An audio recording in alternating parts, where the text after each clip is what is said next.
కిరణ్ ఎక్కడైనా సరే ఏ సమస్యకైనా మూలం ఎక్కడుందని తీగలాగితే అల్టిమేట్ గా దానికి సంబంధించి పాయింట్అవుట్ ఎక్కడికి పాయింట్అవుట్ చేస్తుందని అంటే రేవంత్ రెడ్డి వైపు పాయింట్అవుట్ చేస్తున్న సిచ్యువేషన్ కనిపిస్తుంది.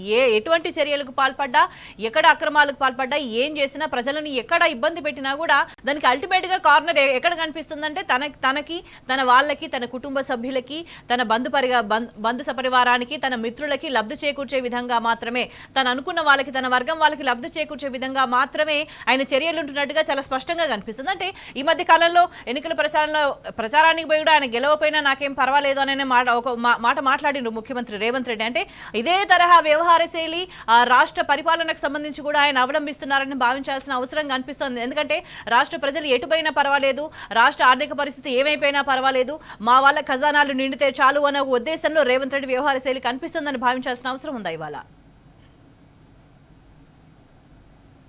ఖచ్చితంగా. ఎందుకంటే ఇప్పుడు రేవంత్ రెడ్డి చేసేటువంటి ప్రయత్నాలు కావచ్చు, ఆ నిర్ణయాలు కావచ్చు, ఆలోచనలు కావచ్చు, అవన్నీ కూడా కేవలం తన కుటుంబ సభ్యులకు, తన బంధుమిత్రులకు చాలా వరకు వాళ్లకు లబ్ధి చేకూరే విధంగానే కనిపిస్తూ ఉన్నాయి.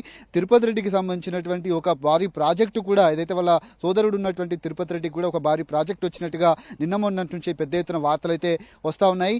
ఇటు రాష్ట్ర అభివృద్ధికి ఏమాత్రం కూడా పట్టినటువంటి సీఎం రేవంత్ రెడ్డి చేసేటువంటి నిర్ణయాలన్నీ కూడా తిరోగమన దిశలో వెళ్తున్నటువంటి పరిస్థితి. గత 10 ఏళ్ల నుంచి కూడా కరెంటుకు కోతలు లేవు, ఎక్కడ కూడా ఒక ఎకరం కూడా పంటలు ఎండినటువంటి దాఖలాలు అయితే కనిపించట్లేదు. రైతు ఆత్మహత్యలు కూడా పూర్తి స్థాయిలో తగ్గిపోయాయి. కాబట్టి ఏదైతే 15 నెలల కాలం పాటు దాదాపు 440 మంది రైతులు చనిపోయారు, వాళ్ళకు ఇచ్చేటువంటి రైతు బీమా కూడా ఇప్పటివరకు అందలేదంటూ కూడా ఈరోజు మధ్యాహ్నం ఆ మీడియా సమావేశంలో మాజీ మంత్రి నిరంజన్ రెడ్డి చెప్పినటువంటి సందర్భాలు అయితే మనం చూసుకోవచ్చు. అటు రైతు బోనస్కు, పంట బోనస్ ఏదైతే ఉందో వరికి ఇచ్చేటువంటి బోనస్ కూడా ఎవరికి అందలేదు.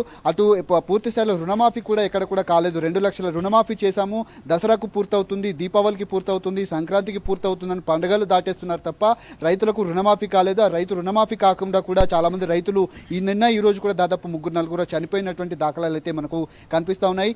రైతు బంధుకు సంబంధించి గతంలో రాష్ట్ర ప్రభుత్వం, బీఆర్ఎస్ ప్రభుత్వం కూడా 10,000 వేసింది, ఎకరానికి 5,000 చొప్పున వేసినటువంటి సందర్భాలు అయితే కనబడ్డాయి. ఈసారి మాత్రం కేవలం కొంతమందికి మాత్రమే, అది 3 ఎకరాలు అంటున్నారు, 2 ఎకరాలు అంటున్నారు, 10 ఎకరాలు అంటున్నారు తప్ప ఎక్కడ కూడా రైతు రుణమాఫీ కావచ్చు, రైతు బంధు కూడా భరోసా కూడా రానటువంటి పరిస్థితులు అయితే కనబడుతున్నాయి. తన కుటుంబ సభ్యులకు, స్నేహితులకు లబ్ధి చేకూరే విధంగా రేవంత్ రెడ్డి నిర్ణయాలు అనేది ఉన్నాయి. రాష్ట్ర అభివృద్ధి కాస్త పూర్తిగా తిరోగమన దిశలో వెళ్తుంది. 100 ఏళ్ళు ముందటికి వెళ్ళినటువంటి రాష్ట్ర అభివృద్ధి ఇప్పుడు పూర్తి స్థాయిలో వెనక్కి వెళ్తున్నటువంటి పరిస్థితులు అయితే మనకు కనిపిస్తూ ఉన్నాయి. సూచన కిరణ్, ఏదేమైనా రాష్ట్రాన్ని తిరోగమించేలా చేస్తున్న ప్రభుత్వ విషయాలైతే చాలా స్పష్టంగా బహిర్గతమవుతున్న పరిస్థితి కనిపిస్తుంది.